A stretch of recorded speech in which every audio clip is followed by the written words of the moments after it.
दामोदर यादव, ये नाम तो आपने जरूर सुना होगा, क्योंकि दतिया की राजनीति की बात की जाए और दामोदर यादव नाम सामने ना आए तो फीका फीका सब कुछ नजर आएगा।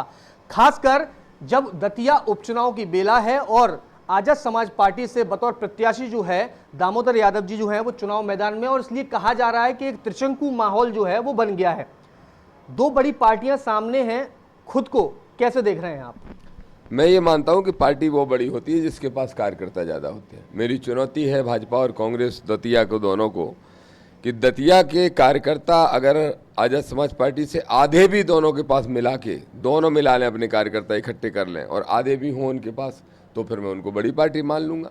हमारी पार्टी भी बड़ी है, हमारा नेता भी मजबूत है और दतिया का कार्यकर्ता भी मजबूत है। इसलिए त्रिशंकु मैं नहीं मानता, मैं मानता हूँ एक कोणीय मुकाबला आजाद समाज पार्टी बड़े अंतर से जीतने वाली है। एक कोणीय मुकाबला है, जनता के बीच आप लगातार जनसंपर्क कर रहे हैं, कौन से विषय, कौन से मुद्दे जो हैं आप जनता के बीच बता रहे हैं? सबसे पहली बात तो सरकार की जो योजना है वो सब कागजों पर रह गई हैं।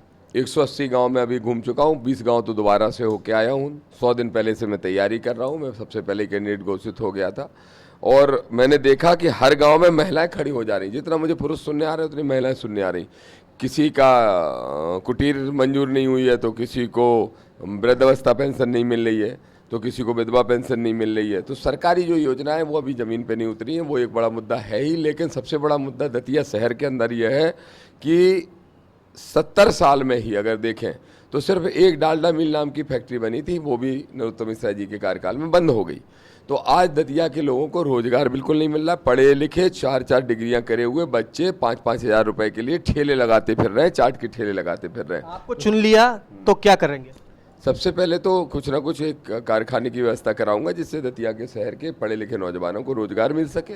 भय जो दतिया में है, आतंक का माहौल है, भ्रष्टाचार का पूरा आलम है, उसको समाप्त करने का काम करेंगे। और गांव गरीब किसान मजदूर और साथ में जो वहाँ की माता बहनें हैं उनके हित में सरकारी योजनाओं को ही लागू करवा दूंगा जो कागजों में, तो काफ़ी काम हो जाएगा। कांग्रेस से राजा घनश्याम सिंह क्या कहेंगे? हमारे हिसाब से तो राजा महाराजा बचे नहीं। जब से बाबा साहब का संविधान, भारत देश के अंदर हमारा संविधान लागू हुआ, बाबा साहब ने लिखा, तब से राजा वाजा कोई नहीं बचे, कुंवर फुंवर नहीं बचे। और अगर 72 साल की उम्र में कोई कुंवर लिखता है तो मैं यही कहूँगा नाबालिग हैं क्या, पता करना पड़ेगा, उनकी वो डायरी वारी चेक करनी पड़ेगी। दूसरी बात यह है कि कोई राजा वाजा का चुनाव नहीं है, ये तो दतिया की जनता ने तय कर लिया है, किसान ने, मजदूर ने, गाँव के गरीब ने और दतिया शहर के नौजवानों ने भी, माता बहनों ने, सब ने मिलकर तय किया है कि इस बार परिवर्तन करेंगे। देखिए, जहां सत्ताधारी दल से लोग नाराज हैं, वही मुख्य विपक्षी दल से निराश है।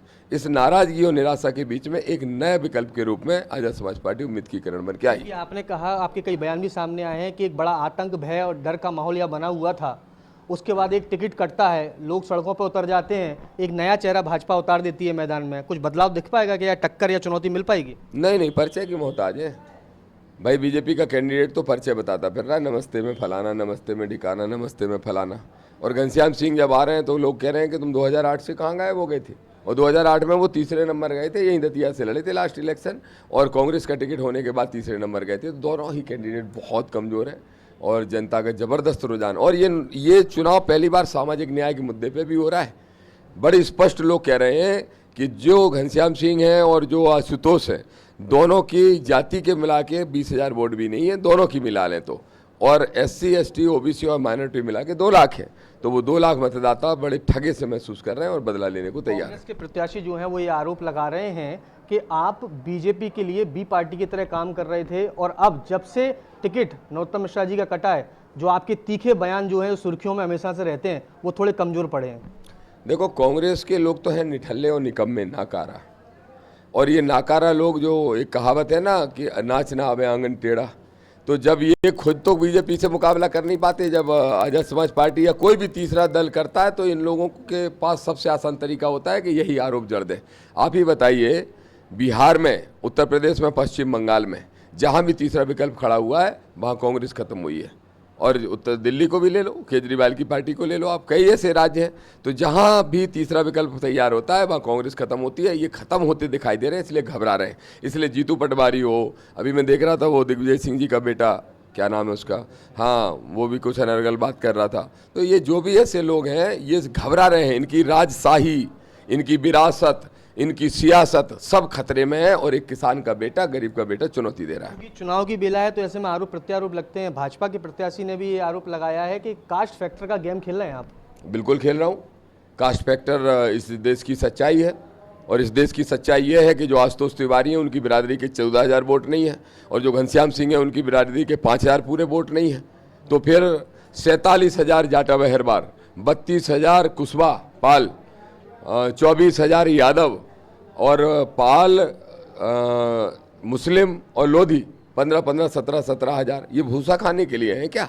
ये सब वोट देने के लिए हैं क्या? वोट हमारा है तो राज हमारा होगा, ये हमारा मूल मंत्र है। मानवर कांसी राम साहब के हम लोग शिष्य हैं, अनुयायी हैं और हम इस पे लड़ते हैं। इसको जातिवाद नहीं कहते, इसको सामाजिक न्याय कहते हैं और सामाजिक न्याय तो हम करके रहेंगे। सामाजिक न्याय के एक मजबूत दावे के बीच जीत के मार्जिन की क्या तस्वीर देख रहे हैं? क्या दावा है आपका? पहले नरोत्तम जी थे तो मैंने जनता से कहा था कि आप सबके आशीर्वाद से पहले 7,000 से हारे थे, अब 27,500 से हारेंगे, 7.5 से हारे थे।